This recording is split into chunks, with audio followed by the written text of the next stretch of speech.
बिस्मिल्लाहिर्रहमानिर्रहीम। मैं हूँ राना सजाद अली और आप देख रहे हैं तालीमी महल। मोअज़्ज़िज़ असातिज़ा कराम, मेरी आज की वीडियो उन असातिज़ा कराम के लिए है जो मैट्रिक या इंटर के इम्तिहान पर बतौर सुपरिटेंडेंट अपनी ड्यूटी सरअंजाम दे रहे हैं।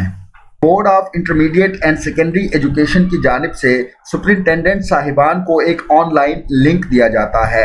इस लिंक के ज़रिए मुख्तलिफ अमूर सरअंजाम देना होते हैं। तो आज की वीडियो में मैं आपको डिटेल के साथ बताऊंगा कि इस लिंक पर कौन कौन से अमूर सरअंजाम देना है और उनको किस तरीके से आप सरअंजाम दे सकते हैं। वीडियो की डिटेल में जाने से पहले मैं मुख्तसर तौर पर आपको बता देता हूं कि कौन से 7 ऑप्शंस इस लिंक पर अवेलेबल होते हैं जिनके ज़रिए आप मुख्तलिफ 7 काम सरअंजाम दे सकते हैं। पहले नंबर पर जो ऑप्शन आपके सामने अवेलेबल है वो है SF4 ड्यूटी फॉर्म। अगर आपने कोई नया इन्विजिलेटर अपने सेंटर पर अपॉइंट किया है तो उसके लिए SF ड्यूटी फॉर्म इस्तेमाल होगा। इस फॉर्म को ऑनलाइन फिल करके सबमिट करना होगा। दूसरे नंबर पर जो ऑप्शन आपके सामने मौजूद है वो है एंटर रूम डिटेल। इस ऑप्शन के ज़रिए आपने रोज़ाना मुख्तलिफ रूम्स में बिठाए जाने वाले स्टूडेंट्स की तादाद लिखनी होगी। ये तादाद रोज़ाना की बुनियाद पर सीटिंग प्लान के मुताबिक लिखी जाएगी। तीसरे नंबर पर जो ऑप्शन मौजूद है वो है अटेंडेंस शीट। इस ऑप्शन के ज़रिए आप सुपरिटेंडेंट, डिप्टी सुपरिटेंडेंट और निगरान अमले की अटेंडेंस मार्क करेंगे। ये अटेंडेंस भी डेली की बुनियाद पर मार्क की जाएगी। चौथा ऑप्शन है सेंटर कट लिस्ट रिपोर्ट। यहाँ पर आपके पूरे सेंटर की कट लिस्ट मौजूद हैं। अगर आपके थैले में कट लिस्ट मौजूद नहीं है या कट लिस्ट आपसे गुम हो गई है तो अपने सेंटर की कट लिस्ट यहाँ से आप डाउनलोड कर सकते हैं। पांचवा ऑप्शन है SF8 एंड SF11। अगर आपके थैले में SF8 या SF11 मौजूद नहीं है या कम है या आपसे SF8 या SF11 गुम हो गया है तो आप यहां से भी SF8 और SF11 डाउनलोड करके उसका प्रिंट निकलवा सकते हैं। छठा ऑप्शन है कॉन्टीजेंट पेमेंट्स। इस ऑप्शन के ज़रिए सुपरिटेंडेंट उन अखराजात का अंदाज कर सकता है जो उसने सेंटर पर किए, मसलन ice, carriage, postal expenses, photocopy expenses, wax for seal. सातवां ऑप्शन है कॉन्टीजेंट बिल। ये बिल इम्तिहान के एंड पर जनरेट करना होगा और तमाम अमले का रिम्यूनरेशन का बिल उनकी अटेंडेंस के मुताबिक ऑटोमेटिकली बन जाएगा। सबसे पहले आपने अपने मोबाइल फ़ोन के इनबॉक्स में जाना है और बोर्ड की तरफ से जो SMS मौसूल हुआ उसमें जो लिंक मौजूद है उस लिंक पर जस्ट आपने क्लिक करना है। जैसे ही आप उस लिंक पर क्लिक करेंगे ये स्क्रीन आपके सामने आ जाएगी। इसमें लिखा हुआ है यूज़र नेम और पासवर्ड। यूज़र नेम और पासवर्ड आपने वही लिखना है जो आपको SMS में मौसूल हुआ। यूज़र नेम और पासवर्ड लिखने के बाद लॉगिन पर क्लिक करेंगे तो ये स्क्रीन आपके सामने आ जाएगी। उसके बाद आपने टॉप राइट पर मौजूद 3 लाइंस के ऊपर क्लिक करना है। ये स्क्रीन आपके सामने आएगी। इसमें ये 7 ऑप्शंस अवेलेबल हैं। सबसे पहले हम पहले ऑप्शंस को देख लेते हैं, SF4 ड्यूटी फॉर्म। अगर आपने कोई नया इन्विजिलेटर लगाया है तो उसके लिए SF4 ड्यूटी फॉर्म पर क्लिक करना है। जब आप SF4 ड्यूटी फॉर्म पर क्लिक करेंगे तो उसके बाद ये स्क्रीन आपके सामने आएगी। इसमें ब्लैंक बॉक्स मौजूद है। इस बॉक्स में उस निगरान का शनाख्ती कार्ड नंबर लिखना है जिसको आपने अपॉइंट किया है और उसके बाद गेट डाटा पर क्लिक करेंगे। उसके बाद ये स्क्रीन आपके सामने आएगी। इसमें सबसे पहले ID कार्ड खुद ब खुद लिखा हुआ है। उसके नीचे नेम में आपने निगरान का नाम लिखना है। फादर्स नेम में निगरान की वल्दियत आपने लिखनी है। जेंडर में मेल फीमेल जो हो वो लिखना है। कॉन्टैक्ट नंबर में निगरान का मोबाइल फ़ोन नंबर लिखना है। डिस्ट्रिक्ट में उसका ज़िला लिखना है। तहसील में उसकी तहसील लिखनी है। इंस्टीट्यूट नेम में उसके स्कूल का नाम लिखना है जिसमें वो काम कर रहा है। MS कोड में उसके स्कूल का MS कोड लिखना है और उसकी सर्विस जितने ईयर्स है वो लिखनी है। डेजिग्नेशन में PST, EST, SST जो भी उसका डेजिग्नेशन है वो आप लिखेंगे और उसके बाद ड्यूटी टाइप में इन्विजिलेटर, वाटरमैन, चौकीदार जो भी आपने लगाया वो आप लिख देंगे। डेट ऑफ अपॉइंटमेंट लिखनी है और उसके बाद फाइलर है, नॉन फाइलर है ये सिलेक्ट करना है। उसके बैंक का नाम, बैंक का अकाउंट नंबर, उसकी क्वालिफ़िकेशन, ये तमाम चीज़ें लिखने के बाद आपने सेव एंड अप्लाई पर क्लिक कर देना है। जैसे ही आप सेव एंड अप्लाई पर क्लिक करेंगे उसका डाटा सिस्टम में चला जाएगा। जब आप यहाँ पर किसी निगरान का मुकम्मल डाटा लिख कर सेव कर देंगे, उसके बाद वो निगरान बोर्ड की वेबसाइट पर जाकर अपने ड्यूटी ऑर्डर्स डाउनलोड कर सकता है। दूसरे नंबर पर जो ऑप्शन मौजूद है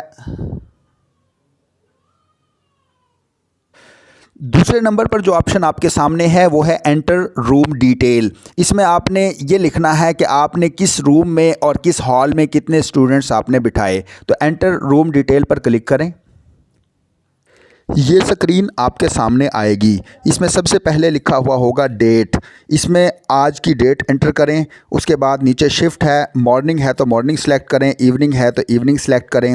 उसके बाद ऊपर रेड बटन में एंटर रूम डिटेल पर क्लिक करेंगे। उसके बाद ये स्क्रीन आपके सामने आएगी। रूम टाइप में हॉल लिखें। नंबर ऑफ़ कैंडिडेट्स में हॉल में जितने कैंडिडेट आपने बिठाए हैं, सपोज़ अगर आपने 50 कैंडिडेट बिठाए, यहाँ पर 50 लिख देते हैं। Number of answer sheets used, जितने कैंडिडेट्स उसमें बैठे हुए हैं उतनी ही आंसर शीट आपकी यूज़ हुई होंगी, 50 आप लिखेंगे और उसके बाद आपने सबमिट पर क्लिक करना है। इस तरह आपका हॉल जनरेट हो जाएगा और हॉल की तादाद जो है वो एंटर हो जाएगी। हॉल के बाद आपने फिर दोबारा एंटर रूम डिटेल में जाना है और यहाँ पर आपने रूम नंबर 1 सेलेक्ट करना है और रूम नंबर 1 में नंबर ऑफ़ कैंडिडेट्स में जितने कैंडिडेट्स आपने बिठाए, सपोज़ रूम नंबर 1 में आपने 40 कैंडिडेट्स बिठाए, 40 लिखेंगे और उसके बाद answer sheets, number of answer sheets में भी आपने 40 लिखना है और इस तरीके से इसको भी आपने सबमिट कर देना है। और उसके बाद फिर दोबारा आप एंटर रूम डिटेल पर क्लिक करेंगे और रूम नंबर 2 और इसी तरीके से आपके जितने भी रूम्स लगे हैं तमाम रूम्स के नंबर ऑफ़ कैंडिडेट्स और नंबर ऑफ़ आंसर शीट्स लिखते जाएंगे और सबमिट करते जाएंगे। इस तरीके से तमाम रूम्स की डिटेल आपकी सबमिट हो जाएंगी। हर रूम में स्टूडेंट्स की तादाद आपने रोज़ाना की बुनियाद पर लाजमी सेंड करनी है। एंटर रूम डिटेल के बाद तीसरा ऑप्शन आपके सामने अटेंडेंस शीट है। रोज़ाना की बुनियाद पर स्टाफ की हाज़िरी यहाँ से आपने ऑनलाइन सेंड करनी है। अटेंडेंस शीट पर क्लिक करें। उसके बाद ये स्क्रीन यहाँ पर आपके सामने आएगी। इसमें आप डेट सेलेक्ट करेंगे। डेट सेलेक्ट करने के बाद शिफ्ट, मॉर्निंग, इवनिंग शिफ्ट आपने सेलेक्ट करनी है। उसके बाद आपके इम्तिहानी अमले के तमाम नाम यहाँ पर लिस्ट की सूरत में आपके सामने आ जाएंगे। सबसे पहले सुपरिटेंडेंट का नेम होगा, उसके सामने आपने रूम सेलेक्ट करना है। सेलेक्ट रूम पे जाके आप जो है सुपरिटेंडेंट के सामने हॉल सेलेक्ट करेंगे। उसके बाद डिप्टी सुपरिटेंडेंट का नाम होगा, उसके सामने भी सेलेक्ट रूम में जाके आपने हॉल सेलेक्ट करना है। और इसी तरह आपने पहला इन्विजिलेटर है उसके सामने जाना है, सेलेक्ट रूम के सामने रूम नंबर 1 सेलेक्ट करना है।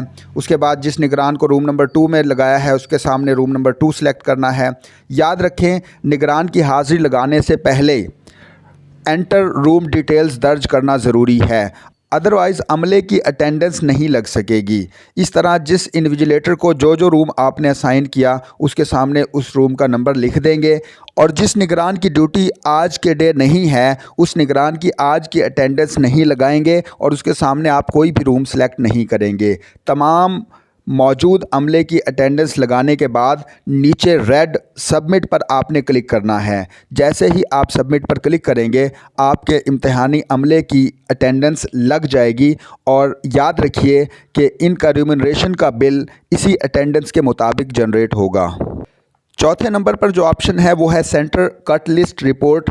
यहाँ पर आप क्लिक करके अपने सेंटर की कट लिस्ट यहाँ से भी डाउनलोड कर सकते हैं। अगरचे कट लिस्ट आपको प्रोवाइड कर दी गई है, ताहम अगर दोबारा से आप कट लिस्ट डाउनलोड करना चाहें तो यहाँ पर सिलेक्ट शिफ्ट में फर्स्ट या सेकंड जिस शिफ्ट की डाउनलोड करनी है वो लिखेंगे, सिलेक्ट पार्ट 1, 2 जो पार्ट है वो लिखेंगे, नीचे आपके सेंटर का नाम लिखा हुआ आएगा। उसके बाद आपने डाउनलोड पर जस्ट क्लिक करना है तो आपके पूरे सेंटर की कट लिस्ट आपके पास डाउनलोड हो जाएगी। पांचवा ऑप्शन आपके सामने है SF8 एंड SF11। आपके पूरे सेंटर की SF8 और SF11 की लिस्ट भी ऑनलाइन मौजूद है। अगर आपसे गुम हो गई है या आपको मौसूल नहीं हुई तो आप यहां से डाउनलोड करके उसका प्रिंट निकलवा सकते हैं। ऊपर SF8 अगर डाउनलोड करना है तो SF8 को सिलेक्ट करें। फ्रॉम डेट, किस डेट से लेकर टू डेट, किस डेट तक के आपने SF8 डाउनलोड करने हैं और सिलेक्ट पार्ट 1 है तो 1 सेलेक्ट करें, 2 है तो 2 सेलेक्ट करें। उसके बाद आप डाउनलोड पर क्लिक करें तो आपके SF8 डाउनलोड हो जाएंगे। इसी तरह आप SF11 भी डाउनलोड कर सकते हैं। छठे नंबर पर आपके पास ऑप्शन है कॉन्टीजेंट पेमेंट्स।